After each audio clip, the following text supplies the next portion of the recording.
Life is a school. Class is always in session, and every day there's a test to take. And I want to start in the Old Testament. I don't know if you were like me growing up as a kid. Sometimes you watch cartoons, and there was always this episode where a bottle showed up, and out of the bottle came the genie, and the genie would ask, give me your one wish, and I'll grant it. Well, the genie in the bottle story in the Old Testament is in 1 Kings 3. God shows up to a guy named Solomon and says, you get one request. So just think about that for a moment. What would you ask for?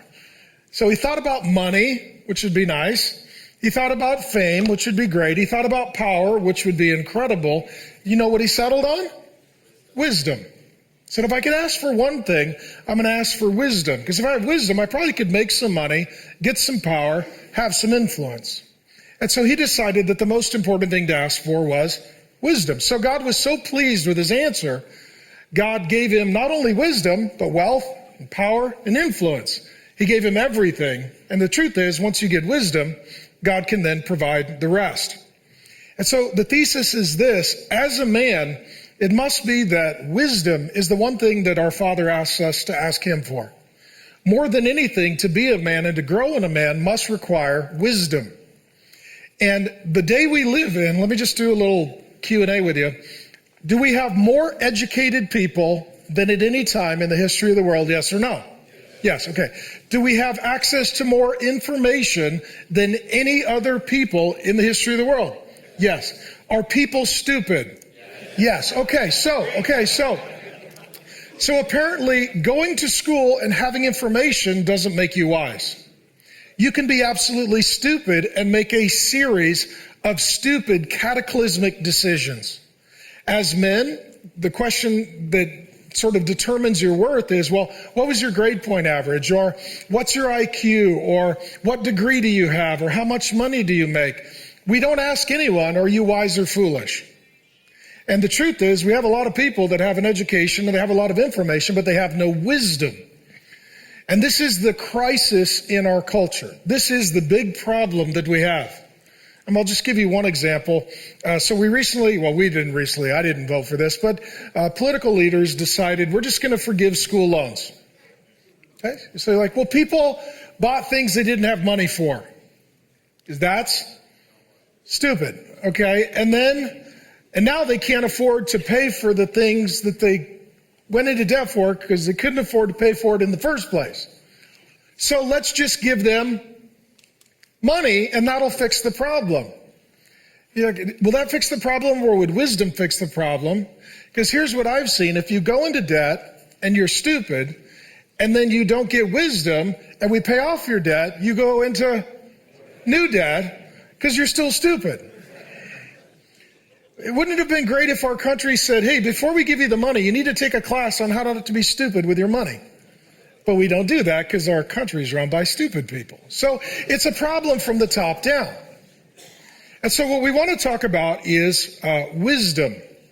And what we want to talk about is why and how God gives wisdom. And the world we live in is explained in Romans 1:22. Claiming to be wise, they were all a bunch of fools.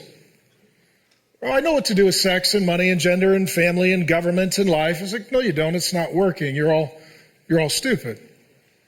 And our country is just filled with stupid. And our culture is filled with stupid. And the result is that we are measuring everyone's knowledge, but not their wisdom. Knowledge is good, but by itself, it's not enough. And so when it comes to wisdom, wisdom is mentioned, the wise or wisdom, 400 times in your English Bible. It's a big theme. Let me just give you a little difference between knowledge and wisdom. Because how many of you went to school and you got a degree, but not wisdom? Right? How many of you graduated and you didn't know what to do with your career, with your pots, your pans, your genitals, your credit card, your schedule, or your accountability group of Jose Cuervo, Jim Beam, and Johnny Walker? You're like, I don't know what to do with any of the practical stuff in my life, but I got a degree. Well, knowledge tells you what to believe. Wisdom tells you how to behave. Knowledge gives you facts to learn. Wisdom gives you faith to live. Knowledge will challenge your mind. Wisdom will change your life. Knowledge is about information. Wisdom is about transformation. Knowledge comes from school. Wisdom comes from the Spirit. You can't have wisdom without the Holy Spirit. We're going to get into that. Knowledge helps you get good grades. Wisdom helps you live good lives. Knowledge is loved by the haughty. Wisdom is loved by the humble. And knowledge is theoretical. Wisdom is practical. You can get a master's degree and not know what to do with your money.